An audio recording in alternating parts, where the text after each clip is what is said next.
ala ko suma tɛmɛnen kɔfɛ an sigira ko kura kan kɔsɛmɛ o ala kelen pewu de fɛ ka dɛmɛ ɲini o ala kelen pewu de ma an b'a fɔ diɲɛ nɛɛma labɔlen tigi ani lahara nɛɛma kɛrɛnkɛrɛnlen tigi ko tanu bɛ ala ye sankolow kɔnɔna na tanu bɛ ala ye dugumakolo kɔ kan ani camancɛ fana tanu bɛ ala ye ka ɲɛsin a ma ko fɛn bɛɛ lajɛlen ɲɛsin bɛ ale ala de ma fɛn bɛɛ lajɛlen bɔra ale ala de la donc an b'o ala fo a ka nɛɛmaw la nɛɛma banbaliw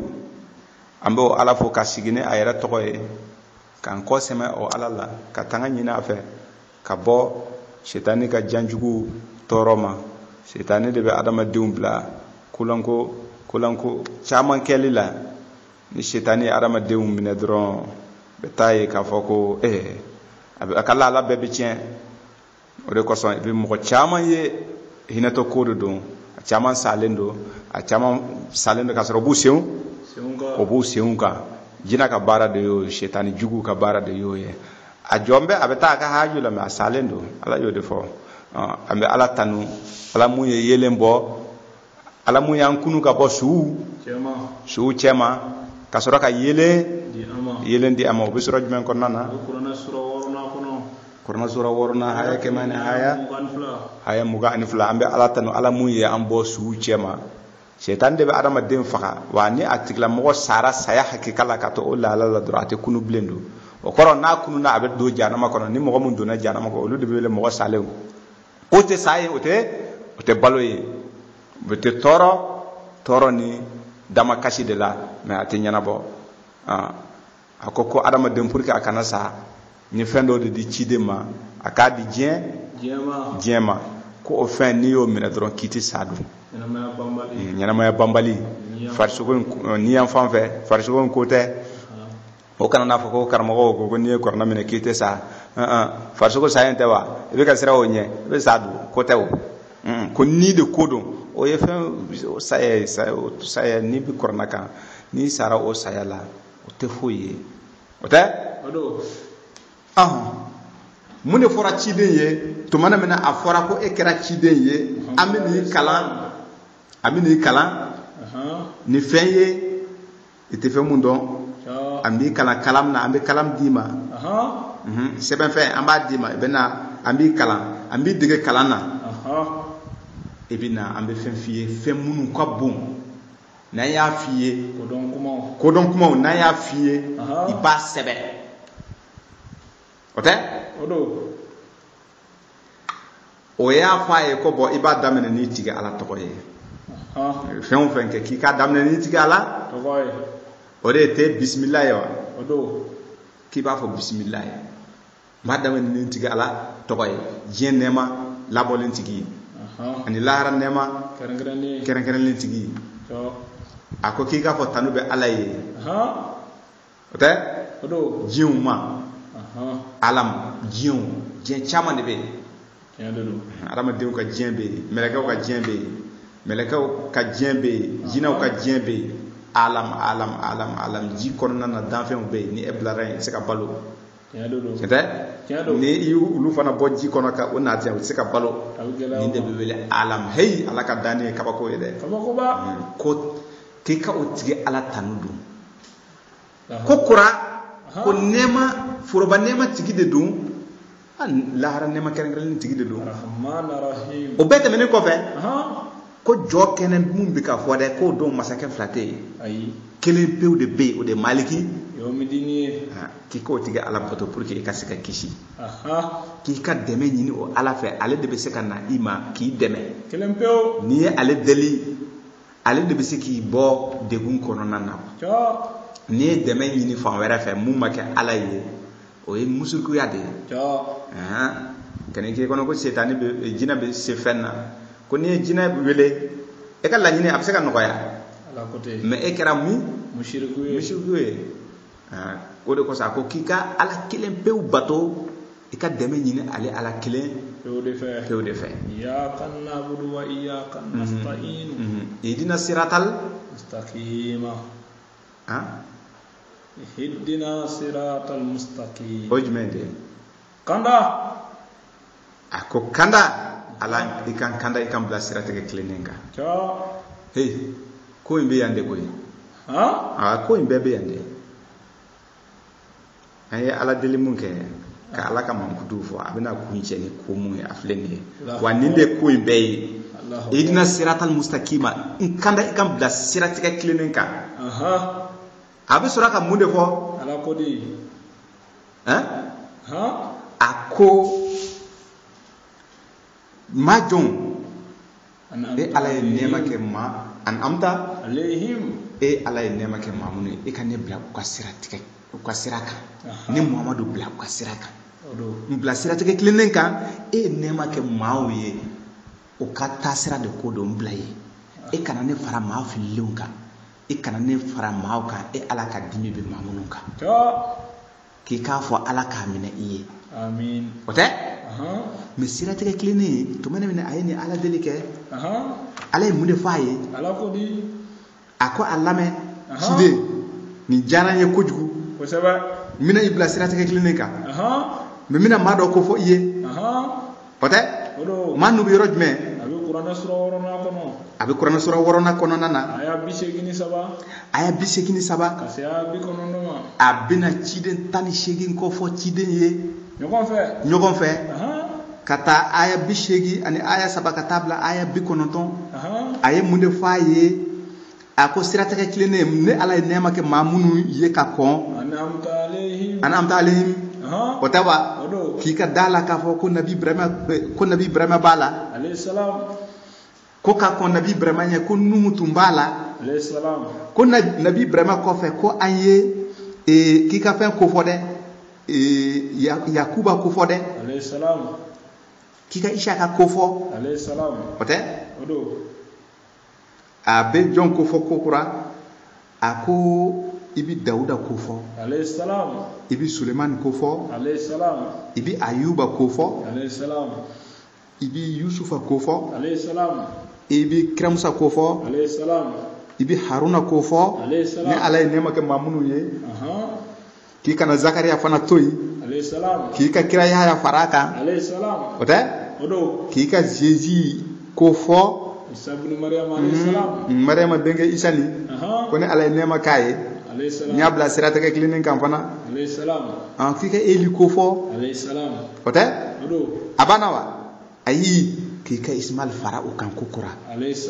k'i ka elize kofɔ k'i ka yunusu kofɔ k'i ka lutu kofɔ ko ciden ko nin maaw dɛ minnu dɔw mɔgɔ dɔw kandara minnu bɔra olu la i y'a faamu mɔgɔ dɔw kandara minnu bɔra olu la minnu tɔgɔ ma na nka minnu cɛba minnu ko fɔra i ye 18 u filɛ nin ye k'a fɔ ka taa fori a ko nin ciden ninnu dɛ ne siratigɛ tilennen di ninnu de ma Allahu Akbar. k'u kanda Aha. i y'a faamu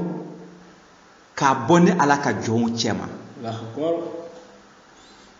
ko n'u tun ye fila fara Ala kan ne tun b'u ka baara bɛɛ tiɲɛ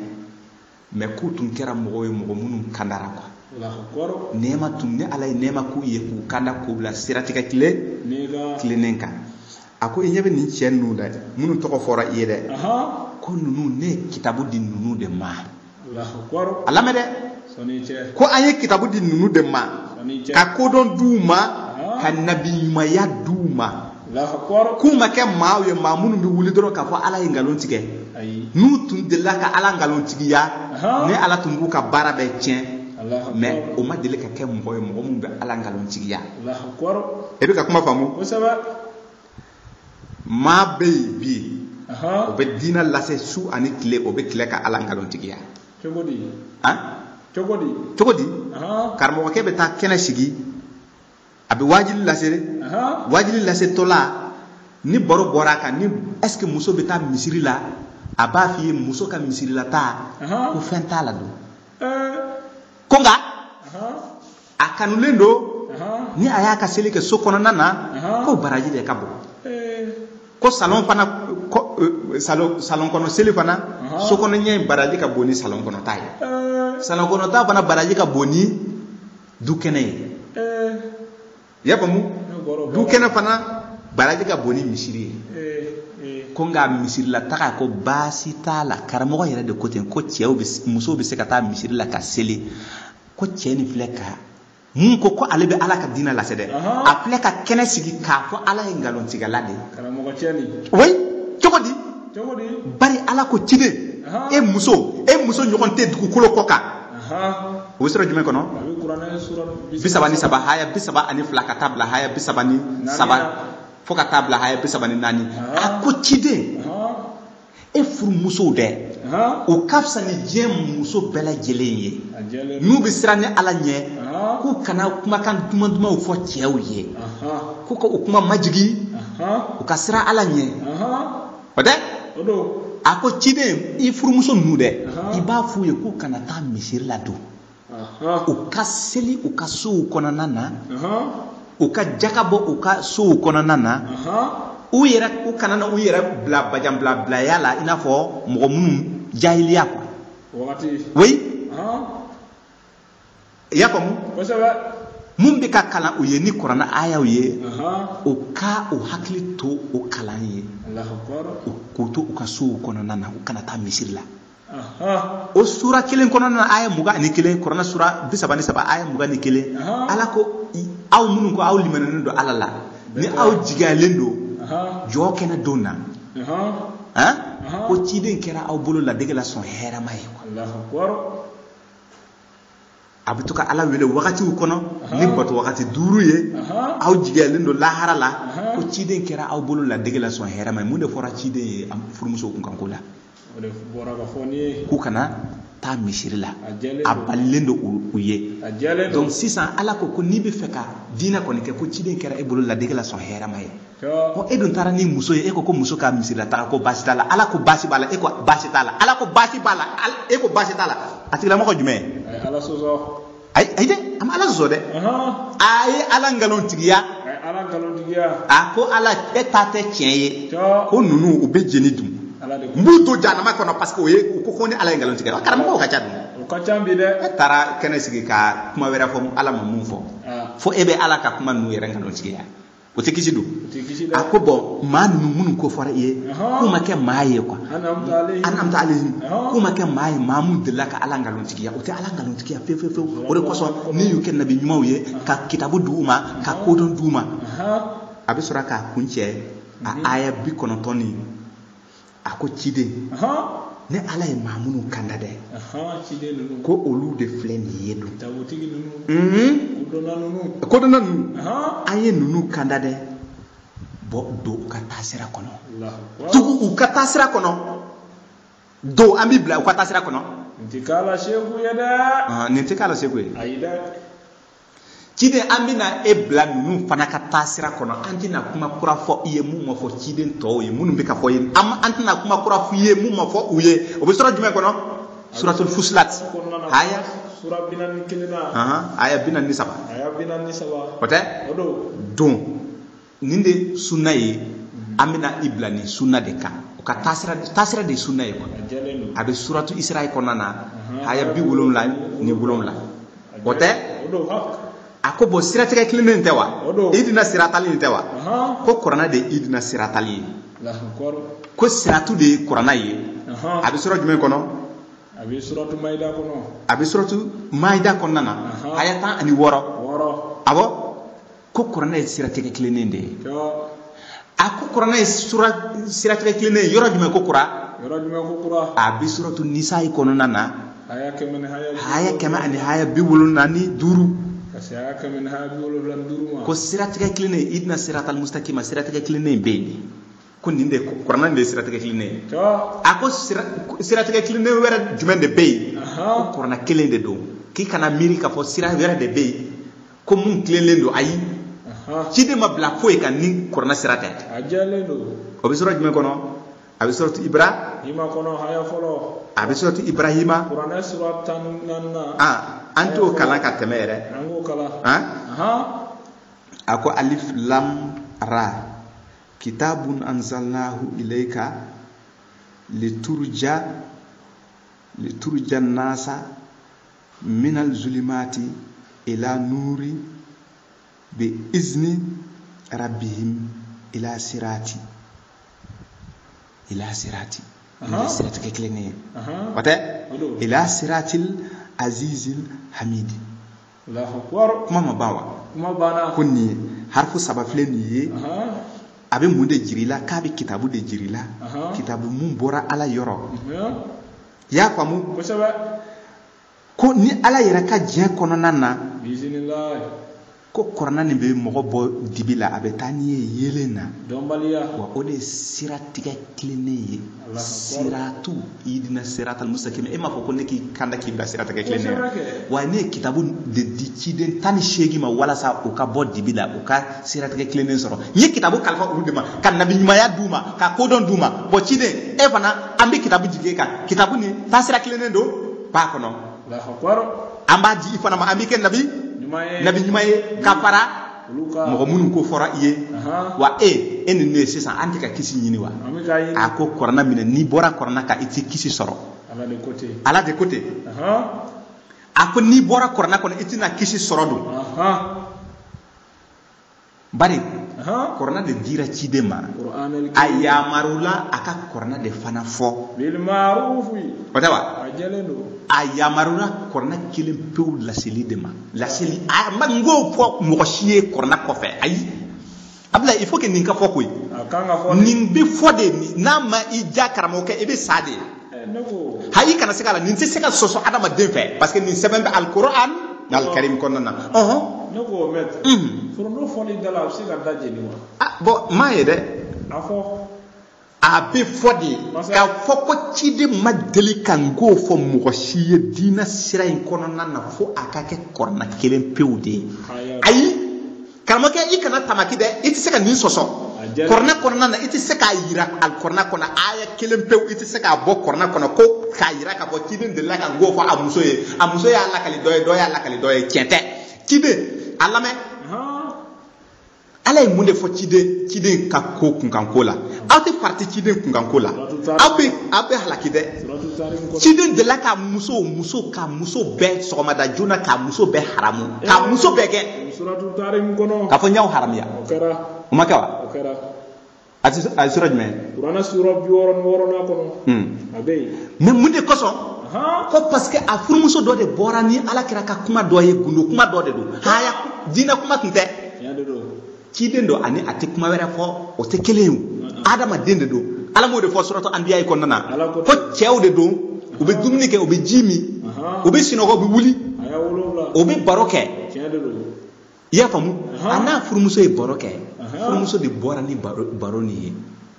kuma ni didira nyogoma fo kafiru ye kuma yime o segina kana o ko fato ken kuma kura fo kokura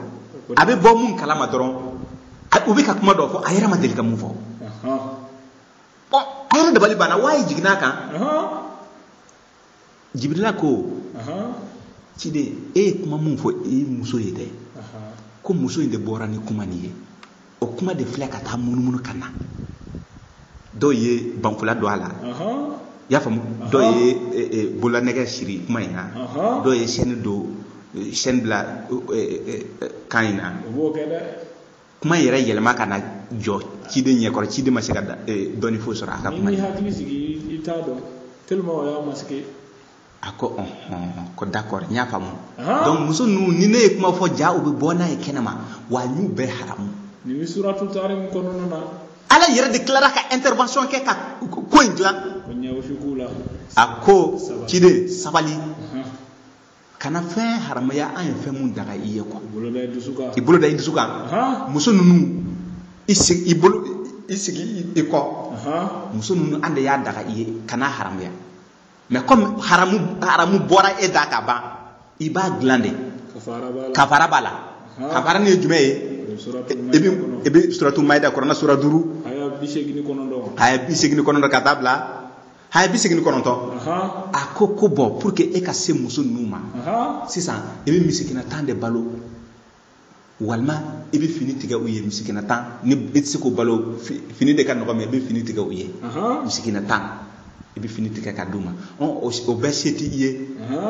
k'i ka jɔn dɔ kan hɔrɔn i ka sɔrɔ ka se muso ninnu ma o si yɛrɛ tɛ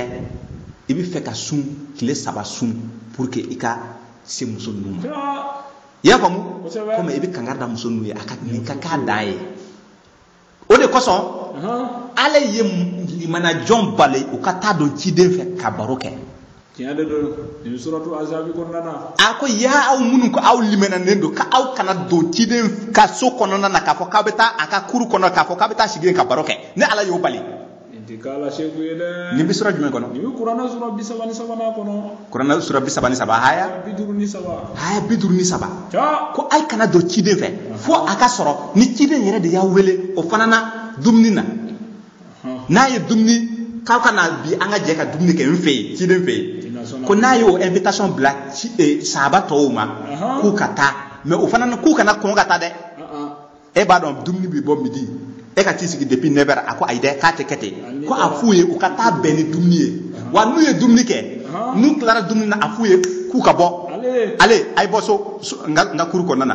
ko ne ala de bɛ ka nin fɔ nin yamaru ko bari mun de kosɔn ala ye nin kɛ ko sahaba ninnu tun bɛ baro kɛ ciden fɛ ko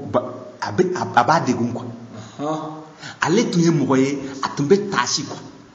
kosɛbɛ awɔ taasilikɛla tun don a b'a ka kuranɛ in kalan kuranɛ aya minnu jiginna kan ka ban a bɛ o kalan a bɛ to ka taasi o de tun ka d'a ye mais ni sahabaw nana baro kɔrɔ parce que a bɛ to ka ni kuranɛ jiginna n'a ye mun sɛbɛn a bɛ taa kalan u ye an y'o ye suratu Bayina kɔnɔna na o tɛ wa an ka sigida dɔ la an y'o fɔ a tun bɛ mun sɛbɛn n'a kini bolo a bɛ tila ka t'o kalan sahabaw ye a b'o durusi point o tɛ wa ko a ka baro bɛ ciden degun sahaba ninnu ka baro bɛ ciden degun mais a bɛ maloya a bɛ saami mais ni ala tɛ maloya ka tiɲɛ fɔ bi tɛmɛnen kɔ mɔgɔ si kana don a ka so fo a ka sɔrɔ a yɛrɛ de y'a wele wa a furumuso ye aw baw ye hali n'a bɛ fɛn ɲini ciden muso fɛ k'a ka hijabu don aw n'u cɛ n'o tɛ ne b'aw kunna goya awɔ i bɛ mɔgɔ de ci jɔn dɔ ci taa ala kɛra ka so i b'a fɔ a muso masina k'an mago bɛ barama la an bɛ fɛ ka tobili kɛ o bɛɛ bɛ aya kelen kɔnɔ i bɛ mɔgɔ de ci kana farati ka to ka ciden muso lajɛ face à face n'o tɛ i kunna bɛ goya wa ciden fatolen a furumuso ninnu mɔgɔ si kan'u furu nin b'o aya kelen kɔnɔ o tɛ donc sahaba jɔn de taara sigi an ba Ayisa en face à face ka ala an ba Ayisa k'a fɔ bon ala kɛra ye nin fɔ nin don in ala kɛra ye nin fɔ o don in fɛn mun a ɲɛnama la muso delila ka bɔ ni a ka kuma dɔ ye a y'o haramu ala ko n'o fɔra o sahabaw donna o kɔfɛ ko e ko ciden soma yɛlɛmɛnen sisan a muso de bɛ yaala la k'a ka kuma fɔ fɛn mun ma fɔ diinɛ na mun ma na kɔrɔna kɔnɔ ko ciden y'a fɔ o y'a di nkalon de don tiɲɛ tɛ nkalon de don i ye kuma in faamu wa kuranɛ ko tiɲɛ tɛ nka mun de fɔra ciden ye ko ciden an bɛ kuranɛ sura 33 ta a ko an bɛna kuma fɔ i ye k'a gɛlɛya a bɛna kuma mun fɔ an b'o fɔ limanajɔnw ye ay fendo fo ciden ay fendo yamaru ay ciden yamaru fendo la karmoke kulengo kumate ni yede ayi karmo na ye ja ibika wajuli ke chugo yela man na mi ja mamu yenni me aksu ku trompe blende ayi trompe li bana de dina kon ni ko ngo ibi sura ni aya di o de dum ni ma sura ni aya di yenga lon tike bi dabla soni abdabla amadam ne de adam nana ay kana sikala dum karmo ko binu yere nyinu munu be dina la se kasoro o ci korna ko mo ko ye nu sigira don dola amba aisha yala kali kala kira dona nyegena ko nabe janaba ko kabe minen jegen ko aba dunta subhanallah ka ba damna ni kere ko aba hi imma nogole yere ni muso ka tajo ibika ko nyegela chugo mina ibuso ko labo kenama akofo est ce que abija iye iti janaide hey karmo ke alkan fo shenga ube halaki du radio la wallahi karmo ni ma tubi ka bona ala bi halaki ibi tubi ka bona di ko saba janama ko tugu fora korna yi a fora tugu mina atumba kete muso ma tafle a ke tugu ko kata lakali subhanallah kana ni kuma sugu fo kiden ko ibi ko simplement obi sortu maida kono haya woro jalelu ka klara sega ni say kono haya binan ni sawa ay parti kiden ka ko la de nota abe adama den kuna goya de ay mum fo iba kete aya kete de ama femere foraka alame ala mu de faye ala ko de suratu azab kono haya folo ne flana suratu azabi qur'an sura bi sawana ka se korna sura bi sabani saba aya sebe karamo aba sebe de aya folo ka se na ma sebe mo wera bina sebe ubi anga kuma ni chentiya aya folo ka se haya flana ma ako yanga nabi nyuma sirane ala nyi ikasone ye takula ya famu ki kana tugu mawu ko mamunu fitri wariyara alama ani munafiku ikana tugu uko ya famu ko bari itige ala inde ale de ko donna ye ko don be ka fole be ale ala de fe ya famu mais ala be munde tugala ala ko di sisa ako tugu wayu ko ambe ka mun wayi yede korna ni de hadisa mun be ka wayi kadima de poro ka mun be ka wayu kadima de tugu wayu ko tugu wayu ko mun bora itige ala yoro ko bari itige ala abe fem bele jelen don wa abe fem fana don aw be mun ke akane ke kono ibe mun na ni ala ta do ay abe fem bele jelen don wa ale de wayi ke ka di muhammad ma akum muhammad wayi ko tugu korna ko akama tugu korna ko karamo ke asebe iba ko kele ambeta korna sura woro suratu anam ala ni wayi ka tugu korna ko iba fo ku ka sebe kele ka ga sebe awa ambeta korna sura woro haya kemani haya ambe seka damene haya kama ni haya nani haya kama ni haya nani katabla haya kama ni haya woro kuma do be ako jati de ko dalu bangelew nana awma ka bo awtige ala yoro ko mawuma ni yayi sirajele ni ya mine iyere ko mawuma ni nyefie ni nyechi ka bo korna kan korna kono kuma ni nyechi ka bo aka ko ibi ka ke ira ka halakili de kama yeni famu ko tide e dan dron mun fora ye iko fo ke ema ami blaka ta kika mko do kola shiko est ce que abika ka kanye walma atika ka kanye ami blaka ta o kama mun fora ye iko fo e dan yo ye ako o chuko yalla anye aya jelu wala mo ye kwa Allahu akbar wala sa o ka fo ko e tara kala yere de ke ko mo mu makala kiti sika korna aya wala alamede kafiru yere fle ka fo ko cidin kala lendo kafiru ko cedi kala lendo o de ko sa avec korna aya mu kala ni kala chugo la nota ni ma kala sika ni kate ay kana sika la ya famu tafsir ayati bil ayati ko ce ko kaba ko de donde ko cedi kala ni yere de ko cidi ye kala ke nota ati sika aya nu de avec ka kala chugo mena ko mo kala len mo kala mbali sika kete ala ko di ako tugu e kɔni ka tugu waayo ne kɔ waaye mun bɔra i tigi ala yɔrɔ ko maa wɛrɛ fosi tɛ yen ni ale ala tɛ a y'a sɛbɛn fila ko tugu kɔrɔna kɔ ayi tugu kɔrɔna de kɔ kɔrɔna mun bɔra i tigi ala yɔrɔ wa k'i maa bɔ maa minnu bɛ musurukuya baara ninnu kɛ kɔ filankafo i k'i maa bɔ filankafo ninnu ala de côté tugu waayi kɔ mun jigira ka na ala kelen pewu de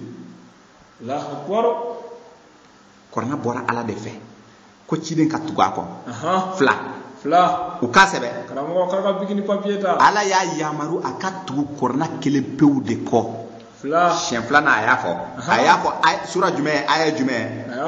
sura 6 haya 100 ani haya 4 ka taa bila haya 100 ani haya 6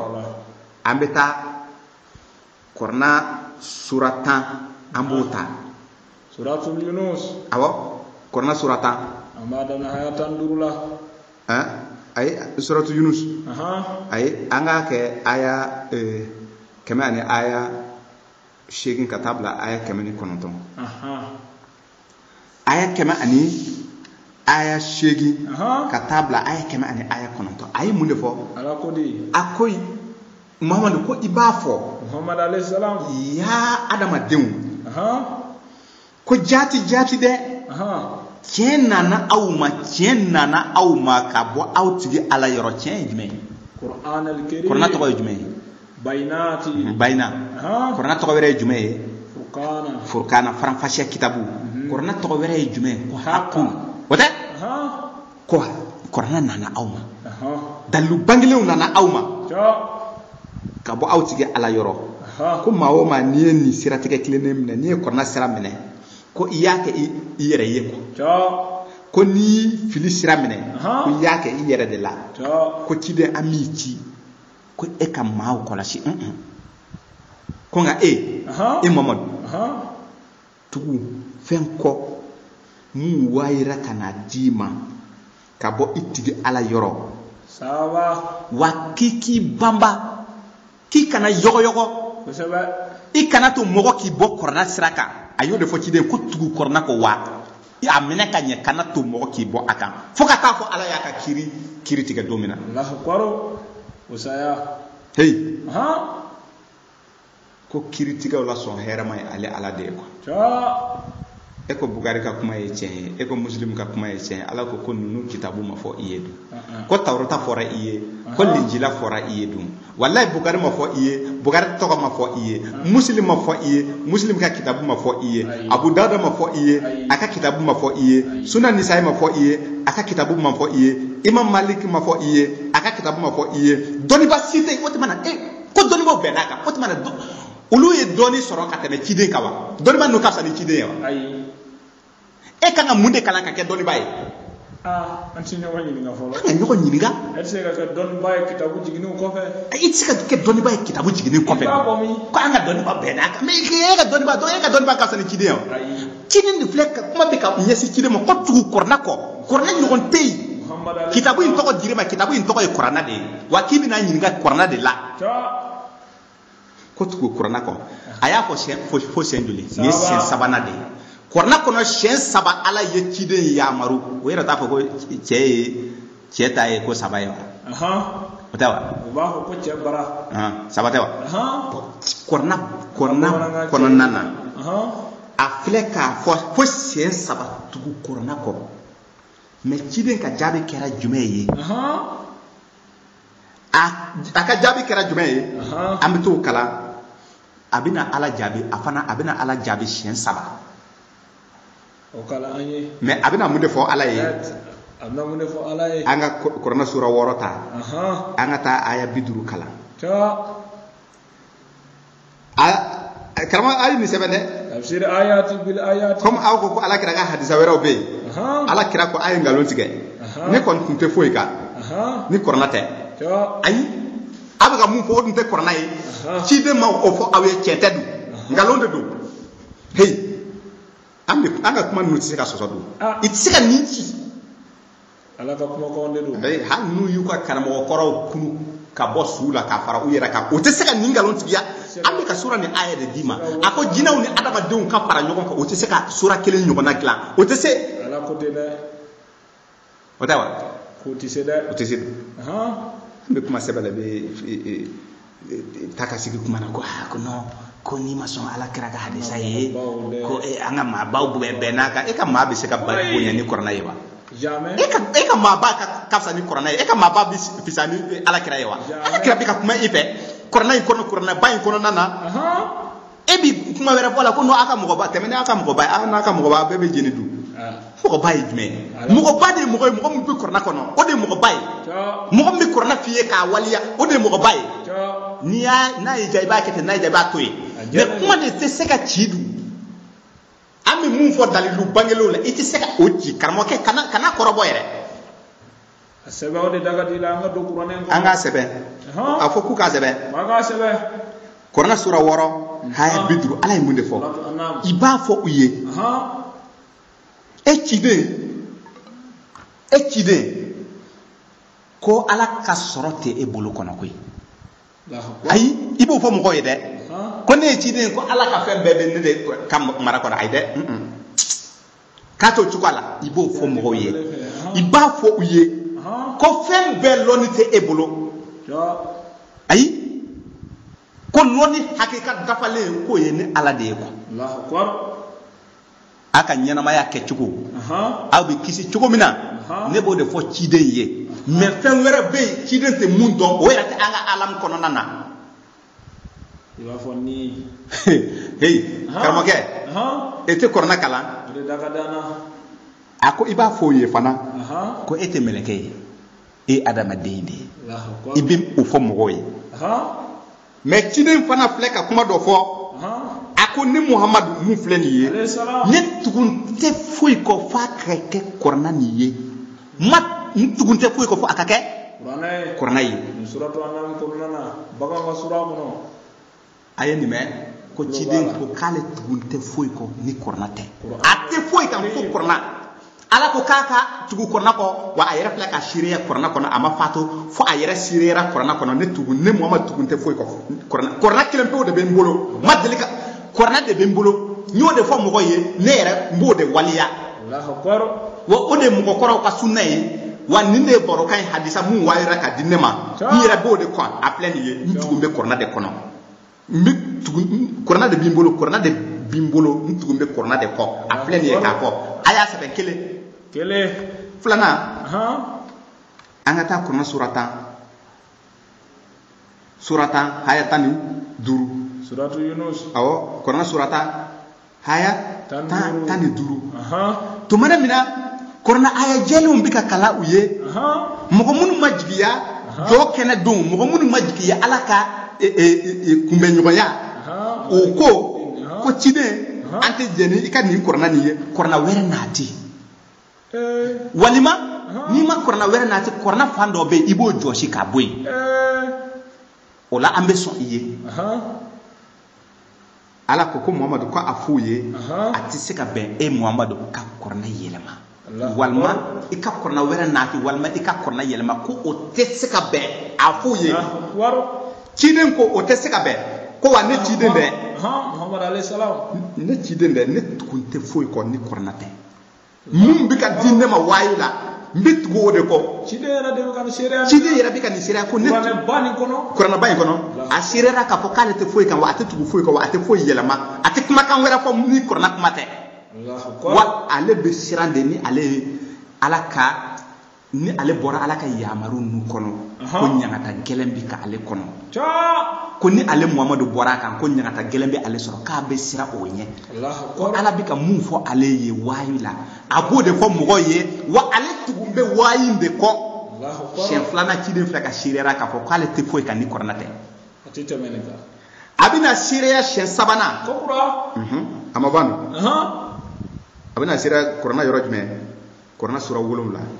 suratu al-araf aya 203 aya 200 haya 7 awɔ aya 200 ni haya 7 tafsir ayati bil ayat tafsirul ayati bil aya a ko ciden n'i ma kabako jira mɔgɔw la u b'a fɔ ko mun de kosɔn e tɛ kabako dilan i yɛrɛ ye musija i b'a dɔn manto dɔw tɛmɛna u b'a fɔ ko u ka cidenw ma bɔ n'i ma nin kɛ an tɛ sɔn ko saliw ka mɔgɔw u ko kabako ko fo kabako de ka jɛrɛ olu la k'a ye ɲɔgɔmɛ bɔ u ye ɲamɛ kabako ma ko kira Musa bere tun b'a bolo a b'a fili a bɛ yɛlɛma ka kɛ sa ye a bɛ kabako caman kɛ n'a ye Bani Israila jamana kan wala kabako caman nabi ɲumanw a ɲinina nabi ɲumanw fɛ o y'a dalilu ninnu didi wa ko ciden fana a ko ɲɔgɔnna kɛ o m'a fɔ ko ciden bɛ kuma koro fɛ ko ciden dila ka kuma koro dɔn tiɲɛ tɛ wa ko cɛ dɔ nana ma ko koro tun bɛ a ka bɔrɔ kɔnɔ ko bon pour que ne ka sɔn i ka cidenya ye a ɲɛfɔ ye mun de bɛ koro in kɔnɔ mun de bɛ bɔrɔ in kɔnɔ awɔ ko ciden ko koro de bɛ ko awɔ ko koro de don wa koro in a bɔ koro in bɛ seereya k'a fɔ ko ne Ala ka ciden o tɛ bi kisa caman fɔ ko don dɔ la ko ciden ne y'a ka sahabaw o bɛ kɛlɛkɛyɔrɔ la kungo kɔnɔ u ka ji nana ban ko finalement a nana gɛlɛya kojugu wagati fana sera seli wagati sera ko ji tɛ yen ko ala kɛra ye Ala deli ko ji bɛ sin ka ji sinna ka a bɛ ka bɔ a ka bolokɔni ninnu na jiw awɔ wala an bɛ ka misali caman di u bɛ mun fɔ ciden ya Ala ko tiɲɛ tɛ don ayi a ko ciden ma deli ka kabako kelen kɛ mɔgɔ si ye o musijɛ sira ayi tiɲɛ tɛ don i tɛ se k'o fɔ kuranna kɔnɔ a ko ne Ala mun de kosɔn ne tɛna sɔn e ka musija kɛ parce que manto tɛmɛn'u ye musijaw ɲini u ka kiraw fɛ ni u ka kiraw ye musija ninnu kɛ u ye ni u banna wa ni u dun y'o kɛ ne b'u halaki de aya 59 Kurana sura 17 aya 59 ko de kosɔn ne tɛna musija di i ma musija wɛrɛ ne tɛna di i ma ciden k'a fɔ e ka bere dɔ bila a ka yɛlɛma ka kɛ sa ye e ka kuma bagan dɔ fɛ bagan ka kuma i fɛ ayi ko tiɲɛ tɛ dun nkalon de don e ye nkalon tigɛ karamɔgɔkɛ a lamɛn Ala ko n'i ma dalilu ni o musija n'i ma o musija ninnu kɛ o ye u b'a fɔ ko non bon vraiment il faut que ko n'o tɛ an tɛ sɔn i ka cidenya ma mun de b'a jira k'a fɔ ko e ye ciden il faut que i ka kabako dɔ kɛ Ala ko heyi ko ni ciden ye kabako kɛ k'a jira aw la ni aw banna b'aw halaki don wa ciden ne tɛ kabako wɛrɛ d'i ma o ɲɔgɔnnaw la i n'a fɔ mun kɛra manto ta ayi ne t'o d'i ma ko nka min mun de d'i ma ko n bɛna kabako la kodan d'i ma kabako mun a ɲɔgɔnna ma deli ka kɛ a ɲɔgɔnna tɛna kɛ o ye jumɛn ye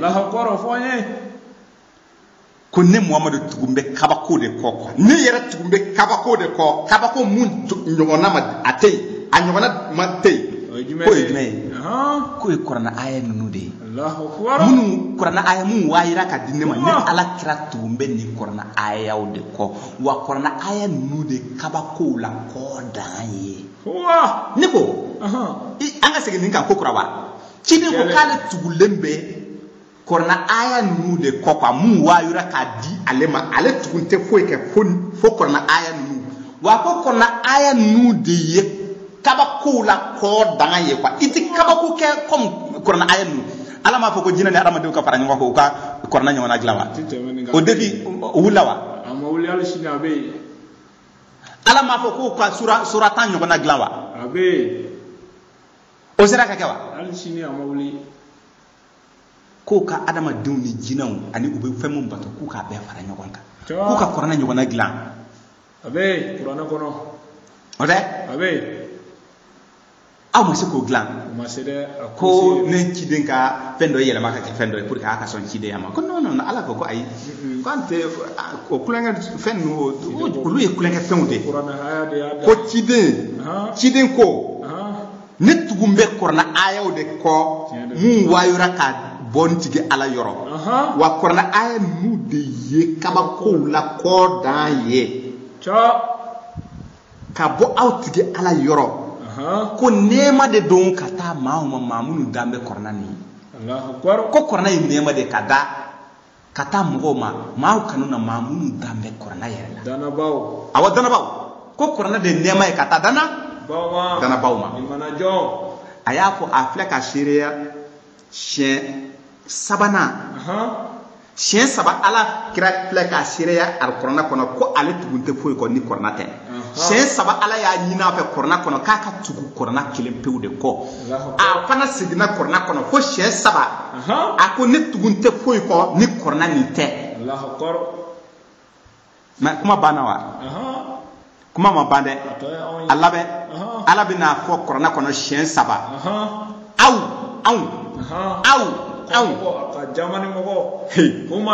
umati a ka umatu ala bɛna welemada ɲɛsin anw ma parce que ciden t'a ɲɛnabɔra ka ban kuranɛ de jiginna a kan a bɔra k'a ka tugu kuranɛ kɔ siɲɛ saba a seereyara kuranɛ kɔnɔna na ko ale tun tɛ foyi kɔ ni kuranɛ tɛ i b'i ka kuma faamu wa bon welemada ma ban dɛ ala bɛna welemada saba de ɲɛsin a ka manto ma a b'a ɲini an fɛ an fana ka tugu kuranɛ kɔ a bɛ sɔrɔ jumɛn kɔnɔ an bɛ kuranɛ sura 6 ta suratu anam kuranɛ sura 6 haya 155 haya 155 kuma dɔ bɛ fɔ ye a y'a sɛbɛn karamɔgɔ a y'a sɛbɛn dɛ nin kisi cogo tɛ aw la dun ni ti kuranɛ kan i ti kisi dɛ karamɔgɔkɛ ale ye mun de fɔ ko kitabu filɛ nin ye ni o ye alikuranɛ ye an ye mun jigi k'a duba a lamɛn dɛ ko kitabu filɛ nin ye ni o ye kuranɛ ye ni ala yɛrɛ ye duwawu kɛ kitabu mun kan k'a jigi k'a di aw ma ni ala filɛ ka kitabu jigi aw kan ni kuranɛ nin ye k'a duba k'a di aw ma mais ala bɛ mun de fɔ a ma fɔ ko ciden tugu a kɔ dɛ ko aw de ko don sisan aw ko a ye tugu kuranɛ nin kɔ wa a ye kɛ ala ɲɛ siranɲɛbagaw ye walasa aw ka ala ka nɛɛma sɔrɔ a ye tugu kuranɛ nin kɔ aw ka kɛ ala ɲɛ siranɲɛbagaw ye mun kosɔn a ka ni ala ka nɛɛma sɔrɔ nin bɛ kuranɛ sura 6 haya 55 kelen a ko kelen filanan an bɛ taa kuranɛ sura 7 suratu al-araf o aya joli aya 7 daminɛ awɔ an bɛ se ka kɛ aya 2 ni 7 quoi a ko daminɛ aya 2 ani aya 7 kuranɛ sura 7 aya 7 aya 2 ka taa bila aya 7 la ko kitabu filɛ nin ye de mun jiginna ko kitabu nin ma jigi ko a ka degun sɔrɔ kuranɛ ma jigi e kan aw kan ko aw ka degun sɔrɔ nka kuranɛ jiginna ka di aw ma walasa aw ka bagabagali kɛ ni a ye awɔ wa ani fana hakili jigi de don muminunw ma kuranɛ ka kɛ hakili jigi ye limanajɔnw ma wa bagabagali fɛn fana de don ka ɲɛsin mɔgɔ minnu ma sɔn i y'a faamu mais ala bɛ mun de fɔ a ko an ma a ye tugu jiginnen kɔ kitabu kɔ mun jiginna ka bɔ aw tigi ala yɔrɔ a ye tugu kitabu jiginnen kɔ a ye tugu kitabu jiginnen kɔ a ye tugu kuranɛ kɔ mun jigira ka na di aw ma a ye tugu a kɔ i y'a faamu wa ka kana fara shetaniw ka jɛɲɔgɔnw ka sira kɔnɔ a kana taa yen nka ala ye nka don a la a ko nka ko jamakulu fitini dɔrɔn de bɛna kuranɛ minɛ ayi ni sɛbɛn bɛ kuranɛ sura 7 haya 2 ka taa bila haya 7 la maa minnu bɛna kuranɛ minɛ k'a tɛna caya don n'o tɛ a kɔni ye welemada kɛ nin ye siɲɛ 2nan ye ala bɛ ka welemada kɛ a ye tugu kuranɛ kɔ kuranɛ kelen kɔnɔ a ye a seginna a kan siɲɛ 2nan siɲɛ 3nan a bɛna o fɔ kokura o bɛ sura jumɛn kɔnɔ o bɛ kuranɛ sura 39 kuranɛ sura 39 i b'a fɔ Ablaye i b'a fɔ ko karamɔgɔ ninnu ka nin sɛbɛn n'u m'a sɛbɛn ayi o n'a ta o ta an b'a fɔ ka gɛlɛn hakili jigi do parce que mɔgɔ dɔw de bɛ yen minnu bɛ to ka nin jamukan lamɛn o bɛ na u ka papier ta k'a sɛbɛn maa kalanlenw de don fana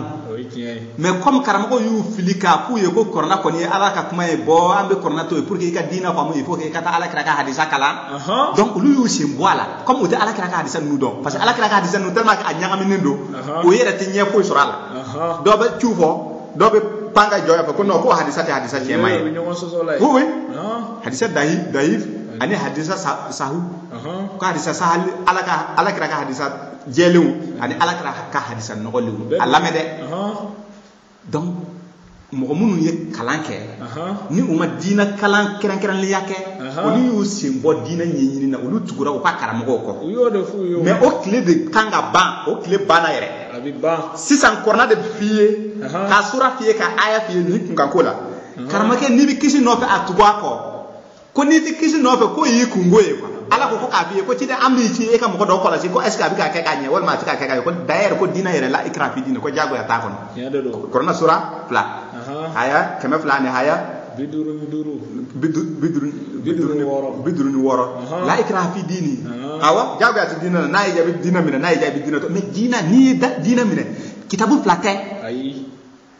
kitabu kelen de don silamɛya diinɛ ye kitabu kelen de ye maintenant kitabu kelen kɔnɔ a bɛ se ka kitabu wɛrɛ jiri la i bɛ se ka mun kalan k'o fana ye jiginnen dɔ ye o ye jumɛn ye k'i ka tawureta ko fɔ o dɔ wɛrɛ jumɛn ye kɔrɔna de bɛ ka nin jiri la mais kɔrɔna ma Bukari jiri la ayi a ma Muslimi jiri la ayi o n'a ɲɔgɔnna an k'a lajɛ siɲɛ 3nan ala bɛ welemada kɛ yɔrɔ min na kɔrɔna kɔnɔna na a y'a sɛbɛn kɔrɔna sura 39 aya 55 kɔrɔna sura 39 aya 55 a y'a sɛbɛn ala ye mun de fɔ a ko a yi tugu waayu kɔ waayu la sɔn hɛrɛma mun jiginna ka bɔ aw tigi ala yɔrɔ k'a di aw ma a yi tugu alikɔrɔna kɔ ni o ye waayu ye waayu la sɔn hɛrɛma mun jiginna ka bɔ aw tigi ala yɔrɔ a yi tugu o kɔ ko k'a kɔn ɲangata gɛlɛn nali ye ɲangata gɛlɛn mun bɛ bali ka na ni o ye jɔ kɛnɛ de ye buru bɛ bali ka fiyɛ de ko ani yanni buru ka fiyɛ e kɔni bɛ sa dun wa n'i bɛ sa saya bɛ bali ka na dun e m'a ye dɔw b'a fɔ ko bɛ taa sisan ko n bɛ taa suguba la ci la sisan a tɛ na bilen dun kana se ka la dɛ dɔw b'a fɔ dɔw sigilen bɛ sisan i bɛ taa sɔrɔ programme yɛrɛ t'a fɛ bi kɔni tɛ taa yɔrɔ si mais a terikɛ dɔ bɛ sin k'a wele ko cɛ ko n bɛ goudron da la cɛ n'an sɔrɔ yen n bɛna fɛn dɔ d'i ma a bɛ bɔ dɔrɔn dɔ b'a ta para a tɛ segin a sara o de ye balikana ko saya bɛ balikana ni saya balila ka na ko ni mɔgɔ mun tɛ kɔrɔna kan ko ɲangata de daminɛnen filɛ nin ye parce que n'a kununa ka bɔ sinɔgɔ la o ye jɔ kɛnɛ de ye i y'a faamu ye karamɔgɔkɛ kabako de bɛ yen dɛ an ka babu t'o kan ala ko a ye tugu kɔrɔna kɔ siɲɛ 3nan a filɛ k'a seereya k'a fɔ k'a gɛlɛya Abdulayi ne ko karamɔgɔ o bɛna mun de fɔ nin kɔfɛ dɛ a y'a lamɛn dɛ ala ko ciden ma tugu kɔrɔna kɔ siɲɛ 3 kɔrɔna kɔnɔ kelen kɔnɔna na an ye dalu di ala kira seereyara k'a fɔ k'ale kun tugulen tɛ foyi kɔ ni kɔrɔna nin ye wa ala filɛ ka welemada ɲɛsin anw ma siɲɛ 3 ciden ka mantow ma siɲɛ 3 k'a ye tugu kɔrɔna kɔ wa sisan nin jaabi e fana tun bɛ kɔrɔna kɔnɔ i tɛ kɔrɔna kɔnɔ nin jaabi e de bɛ taa di parce que ciden kɔni y'a ta ban ka bɔ a y'a ta bɔ a la i y'a faamu sisan e ani ne an tun bɛ kɔrɔna kɔnɔ wa an tun tugun bɛ kɔrɔna kɔ walima an tun sigilen tɛ kɔrɔna kɔ wa an bɛna taa ɲɛfɔ jɔ kɛnɛ don ko bari jɔ kɛnɛ don ne bɛ mantow bɛɛ lajɛlen wele ka taa u ka kitabu ma tawretatigi bɛ wele ka taa u ka tawreta ma kerecɛnw bɛ wele ka taa linjila ma ni o ye nouveau testament ye ko silamɛw bɛ wele ka taa kɔrɔna de ma ko a b'u bila kunberekun na on va les mettre en genoux kɔrɔna sura 45 aya 28 a ko wa i tɛ se ka nkalon tigɛ dɛ a ko o don nkalon tigɛ tɛ yen korna plenia e plenie e tumbe fen jumɛn de kɔ ko an ka seku o don ni ti kura da aga seku aga seku jɔn ati kuilai i ti se ka seku tɔgɔ fɔ bilen ni ye seku ni tɔgɔ fɔ i bɛ bo kɛ e bɛ mun de fɔ ye ko an tun bɛ bugari de kɔ ati kuilai ko kuma fɔ ni ala ko aw ma korna kɔnɔ a ye tugu korna kɔ aw m'o mɛn wa siɲɛ 3 ni ye ciden yamaru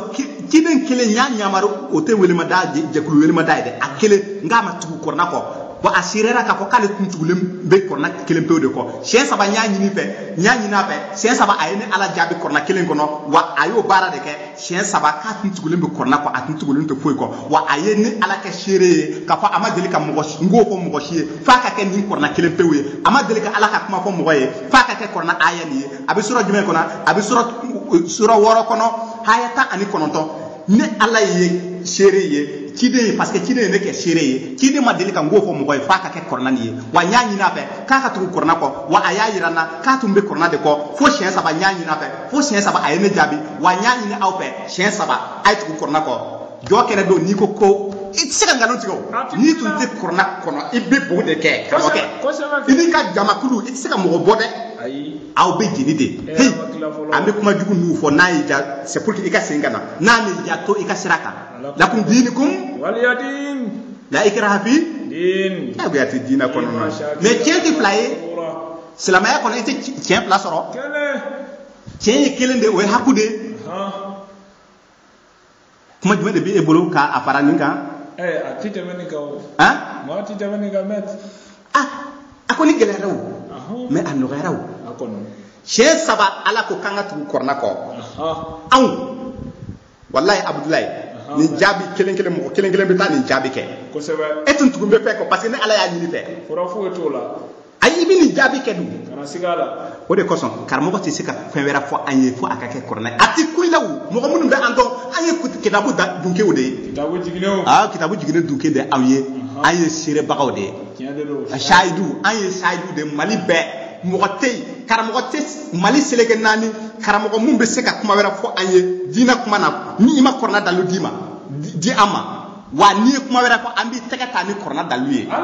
k'i lasigi k'i tɔnɔmi k'i siri k'i bila dalu t'i fɛ dun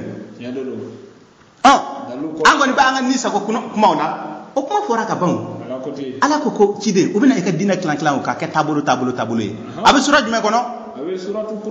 a bɛ suratu mumin kɔnɔ korna sura 27 fila ka taa bila aya 52 ka taa bila aya 54 ala ye mun de fɔ a ko ciden i ka ala ye kelen de ne de don ko maa wɛrɛ foyi tɛ yen ko ciden ko e ka ala ko o ye kitabutigi de ni o ye korana jigi ka di ma ko e ka manto ye kelen de diɲɛ bɛɛ e ka manto ye manto kelen de a ye ne bato a ye siran ni ala ɲɛ ni korana sira ye i y'a faamu ko nka o bɛna e ka diinɛ tilan dɔw b'u yɛrɛ kɛ sunnamɔgɔ ye o ye wahabiyaw ye dɔw b'u yɛrɛ kɛ siya ye o ye alulbetu mɔgɔw ye dɔw b'u yɛrɛ kɛ tijaniya ye dɔw b'u yɛrɛ kɛ sajaliya ye dɔw b'u yɛrɛ kɛ kadiri ye an ka lahala minnu bɛ yan o de ko don dɔw b'u yɛrɛ kɛ malikɛ maintenant diɲɛ fan wɛrɛ fɛ tɔgɔ wɛrɛw bɛ yen a bɛɛ de bɛ yen o b'a fara ko ni mun ye a ka bolofara bɔ a yɛrɛ ye k'a b'o de yanga ko ne ta de tiɲɛ ye ko k'a sɔrɔ tiɲɛ 2 ma di u ma tiɲɛ 1 de dir'u ma o ye kitabu sira ye an b'a fɔ ala ka kitabu sira a minɛ ni ala ka nɔgɔya tɔw ye n'o tɛ ala kɔni y'a nɔgɔya an ye an bɛ ala tanu an tɔ ye ka ala tanu de an bɛ ala tanu hali sisan insha Allah an ka jamukan sera a kuncɛ yɔrɔ ma an b'an ka numéro di mɔgɔw ma hali sisan 66 o tɛ 12 funi 8 66 66 12 08 66 a balimakɛ tun bɛ don Bari Usman an ka foli b'aw ye kosɛbɛ an b'a fɔ ala ka wagati wɛrɛ jira an na ربنا آتنا في الدنيا حسنة وفي الآخرة حسنة وقنا عذاب النار سبحان ربك رب العزة عما يصفون وسلام على المرسلين والحمد لله رب العالمين